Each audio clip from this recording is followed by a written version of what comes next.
Hey everyone, it is Lane with Tim's Nation. I am here today to talk to you a little bit about the Blood Angels. I am playing into DJ today. Now, I'm having a good time with the Blood Angels. There are so many different things you can do with them. So many Space Marine units are just kind of disappointingly mid when it comes to close combat. But putting them in the Blood Angels Liberator Sol group just pluses them up to the point where they actually can do things and actually do work. That I'm having a lot of fun playing around with different types of lists with them. So we ran some stuff. The last time I ran Blood Angels a couple weeks ago, had some different things. I'm trying some different things today. Today's list is called the Land Raider of Doom. The Land Raider is very important to today's list. I'm going to go through all that today.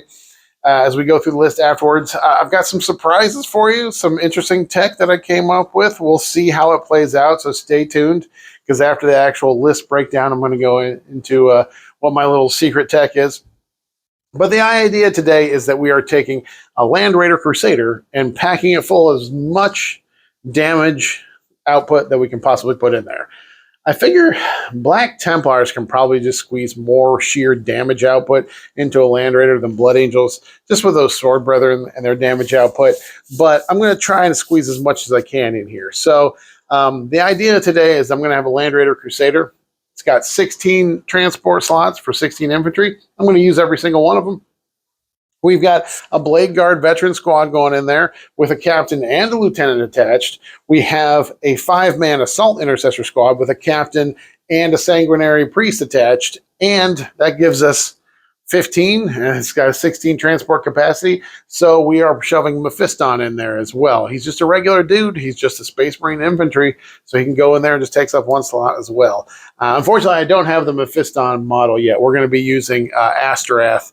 I did get Astartes because he came in that Blood Angels box, and I painted him up. So I'm using that model today, but he's going to be using Mephiston's rules. So anyways, like I said, there's a little secret surprise tech that I'm using here. We'll talk about after I actually go through the list. But let's run down through the list. The plan here today is to have as many units that don't rely on the Oath of Moment as possible. So like Death Company reroll hits in combat. Sanguinary Guard, when they're led by Dante, get +1 to hit, so they're hitting on 2s, shooting and fighting. The Blade Guard vets, they reroll 1s to hit in the fight phase if you choose that buff. So a lot of different ways that I don't really need to spread out the Oath of Moment. That being said, it is a very elite list today because I'm packing lots of characters in here. Characters in Blood Angels just buff their units so hard that I can't not. Every time I build a Blood Angel list, I've got 600 or 700 points of characters in there. So not quite as many as the 10 I ran with Death Guard last week. But here we go. So for those of you who are new to the channel, I am a Death Watch player. That's why my Blood Angels are all in black armor. There are both Jump Intercessors and Death Company in this list. So the way I distinguish the models is my Jump Intercessors are regular black armor, Death Watch Marines with the silver arm, and the Death Company, the Blood Angels Death Company, will have a red painted arm. I'm just doing 5-man as the Jump Intercessor today and a 10-man of the Death Company, so you shouldn't get them mixed up or anything, but that's how I differentiate them. So here is the list. All right, here we go, guys. Blood Angels Land Raider of Doom list. This is 1,995 points. I am using the Liberator Assault group because, of course, I am. That's probably the best attachment. I think at some point I will play around with Angelic Host just because I have 18 Plasmas or 18 Inceptors. Might as well use them at some point. But yeah, we're doing Liberator Assault group today. So here is the list. As far as characters, we do have 7 characters. The Blood Angel specific ones, we do have Mephiston. Like I said, I'm using the Astartes model. Will be proxying for Mephiston today. But Mephiston at 125 points packs a lot of punch. First of all, though, he is very durable. He does have a 2-up armor save, 5-up invuln. He has 6 wounds, but the guy's got a 4-up feel no pain, meaning he can just tank a lot of damage. And if the dice are average, it's going to take 12 wounds to get through to actually finish this guy off. So he does have some ranged attacks because he does have a psychic attack. his Fury of the Ancients attack, and that which is 3 attacks, 3 shots at 18-inch range. It is a pistol, so he can use it in combat if he's stuck in combat as well, in engagement range. But it's 3 attacks, hitting on 2s, strength. When it's overcharged, it's strength 5, AP 2, D3 damage. For some reason, sustain 3. So if he shoots the Oath target, I'm definitely going to be fishing for 6s. So he has that, and then he also has a plasma pistol. His plasma pistol does, has this typical plasma pistol rules where if I overcharge, it's 2 damage, it's strength 8. The nice thing is if he does fail a hazardous check, at least he's got a 4-up feel no pain, so he can hopefully dilute some of those mortals and not take them all. But really, we're here for the melee attack. So first of all, with his abilities, he does have fight first, and he does have lone operative, so he has the ability to get into combat before getting shot. Plus, he has a 7-inch move, and he has the ability to advance and charge. So his melee weapon is pretty decent. It's 6 attacks, so when he charges, it'll be 7. Hits on 2s, strength 9, so when he charges, it'll be strength 11. AP 3, and it's D3 damage. It is lethal hits. It is psychic, so if someone has a psychic, mortal wound defense against psychics or something, or some people have feel no pains to psychic attacks, so if that matters. But pretty solid. I don't like the D3 damage, because obviously that can be real swingy, especially when I'm playing against Grey Knights today, where I'll have some 3-wound Terminators, where those dice can just not work very well for me. But it does hit pretty hard. At strength 11 and AP 3, I like that. Space Marine Close Combat just has a lack of AP. So the fact that he has AP 3 is really why I'm taking him here. And again, he's got a fight first ability, his lone op, and if anyone tries to fall back, any enemy models, units try to fall back within 6 inches of them, they have to take a battle shock test. If they fail, they cannot fall back, meaning they were just stuck in there. And again, that's not engagement range of him. That's just 6 inches of him. So there's Mephiston. So first time on the channel. Don't have the model yet, but Astartes looks pretty cool too. Next, we do have Lemartes. Lemartes is just really strong as a leader for the Jump Pack Death Company. He gives them lethal hits, and for a unit that naturally rerolls or hits, that can be really strong, especially if they have to go into something that's high toughness. He also lets his unit... anytime they take damage, they reduce the damage by 1, meaning they can just tank a lot of damage, especially with the Grey Knights today. Their close combat's all 2 damage, so we'll be cutting it all down to 1 damage here. So, yeah, there's Lemartes. Then we have, of course, Dante. Dante with a Sanguinary Guard is just an expensive brick, but he's just so good. He does all sorts of stuff. He gives his unit +1 to advances, +1 to charges, and they get +1 to hit. Not just in combat, just even their shooting too. So all their pistols are going to hit on 2s. And with a detachment that has an advance and charge strat, that's pretty spicy. We'll come back to this here in a little bit here. After we go through the list, I'm going to talk a little bit about this. But, of course, he slaps really hard, too. He has another character with a melee weapon that has 3 attacks. He gets 8 attacks, so that'll be 9 on the charge. Of course, strength 8, 10 on the charge, AP 3, 2 damage. So just a lot of high-volume AP 3 attacks. And then, of course, when he completes a charge, this is a rule I always forget. When he completes a charge, at the start of the fight phase, every unit within 6 inches of him, every enemy unit must take a battle shock test, subtracting 1. This is extremely important in today's game because DJ has true silver armor so that he can basically have an armor contempt stratagem. So if I make his unit take a battle shock and they fail it, then he won't be able to have that defense against my AP attacks here. So and then of course we do have a Sanguinary Priest as well. This guy gives his unit a 5-up feel no pain, but he also gives them extra AP in combat. Again, trying to find ways to get extra AP. So he's attached to a unit that a captain will be attached to. So that takes that captain's power fist up to AP 3, which will be really useful. Then we've got some generic Space Marine characters here. We have 2 regular captains. Both these guys are going to have power fists because power fist is just the best way to go. The captain, of course, gives his unit can give his unit 1 free strat or 1 reduced CP strat per battle round. I can't do it with both captains, but one of them will be able to do it each battle round. And then their other ability is once per game, they just get 3 extra attacks in close combat. Obviously, with this army, that really beefs it up. The captain that's going to be going with the Assault Intercessors, he is going to get the Rage-Fueled Warrior enhancement. This just means once per game he gets sustained 3 on his attacks.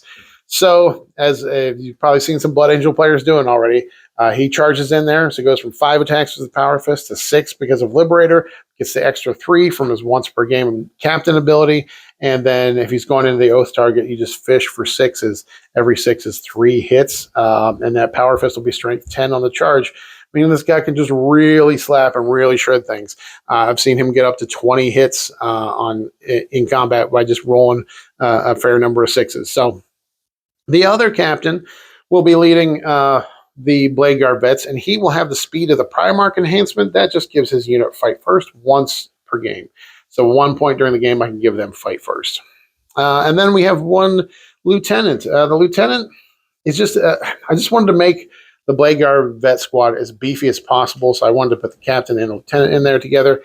And even though this army does have a stratagem that lets them fall back and shoot and charge, there are so many good stratagems in this detachment that I want to be able to do some of these things for free. So the lieutenant giving his unit the ability to fall back and shoot and charge is really strong. Plus, with the Blade Guard, he's just going to be slapping really hard with his power sword. And I've got the enhancement on him. I did this last time I ran Blood Angels, and we didn't really get to see it work out. But he's got the enhancement Gift of Foresight. It just means once per battle round, he can turn either a hit, a wound, or an armor save into a 6. After I've rolled the die, I can pick it. So he's got a pistol that does 2 damage dev wounds. So every turn, he'll just be able to fire that pistol as long as he hits. I roll the wound roll. If I don't roll a 6, I can just make it a 6, meaning he just kicks out 2 dev wounds every turn. That's it for the characters. I know, it took me like 15 minutes to get through them all, guys. All right. BATTLELINE, we've got 1 Assault Intercessor Squad. These guys reroll 1s to wound in combat, and the whole wound roll if the target is on an objective, meaning when I pair them with a Sanguinary Guard, it bumps up their AP, makes them a little more durable with the 5-up Feel No Pain, and then we're going to stick the captain on there as well, so that when he gets all those attacks from his Rage-Fueled Warrior enhancement, he'll be rerolling at least wound rolls of 1, and if not, the whole wound roll if my target is on an objective. We've got 2 5-mans of the Assault Intercessors with jump packs. They went up a couple points for a 5-man, but who cares? In the Liberator Sol group, they're awesome because all those chainswords in the charge will be 5 attacks apiece at strength 6. So, of course, they're great. I'm going to be using them. No characters attached to them because I want to use them for doing actions and getting on objectives and doing secondaries.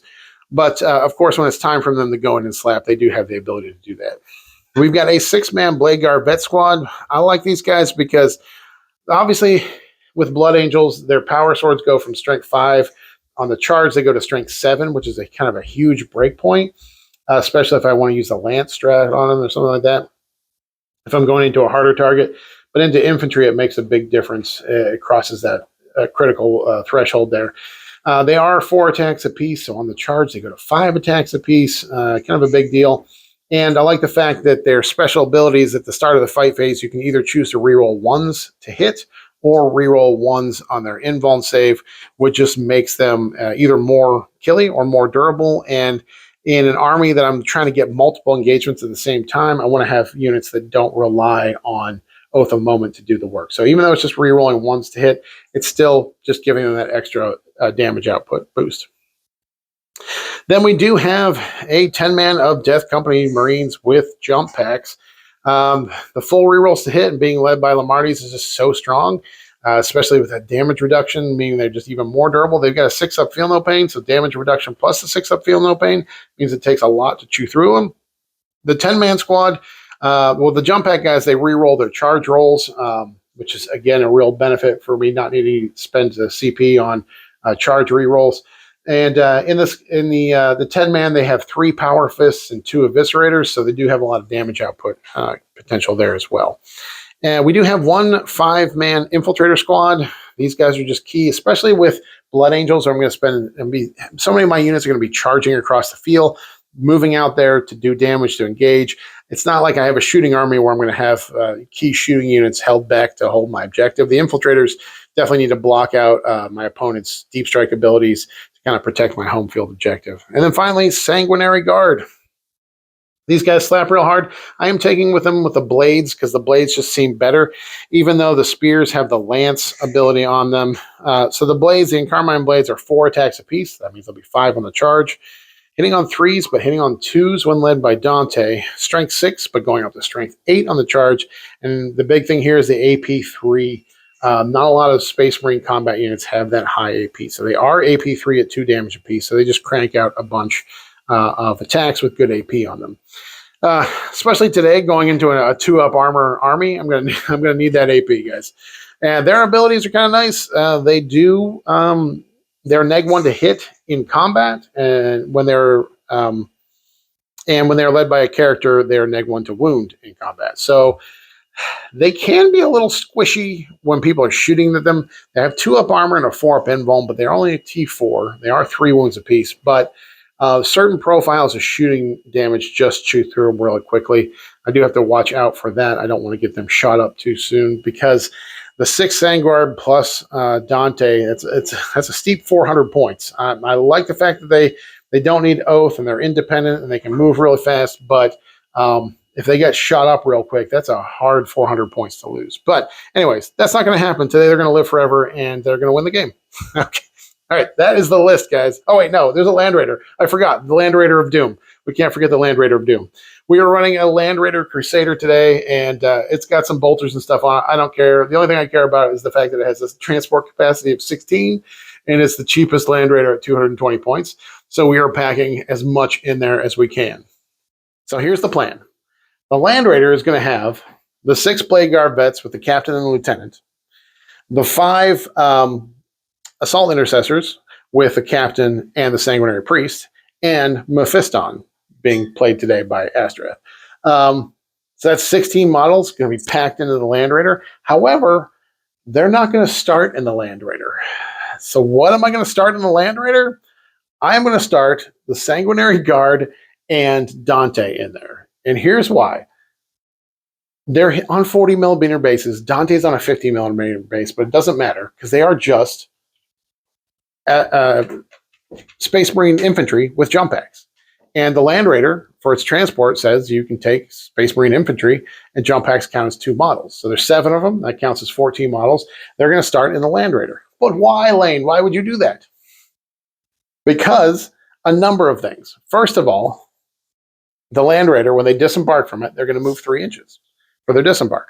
And then they have a 12-inch move. Dante gives them +1 to their advance and +1 to their charge. And Blood Angels have a strat that lets them advance and charge. So I start the game with all those other units I'm going to put in there, kind of close to the Land Raider.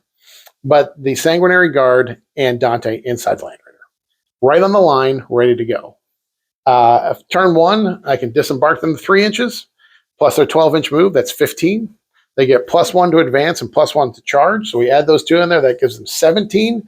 With the advance roll and the charge roll, that's 17 inches plus 3d6. It takes a CP strat to do it, but that means their threat range is huge. If we just roll 3s on our advance and charge dice, that's 17 plus 9. That's 26-inch threat range without any rerolls or anything.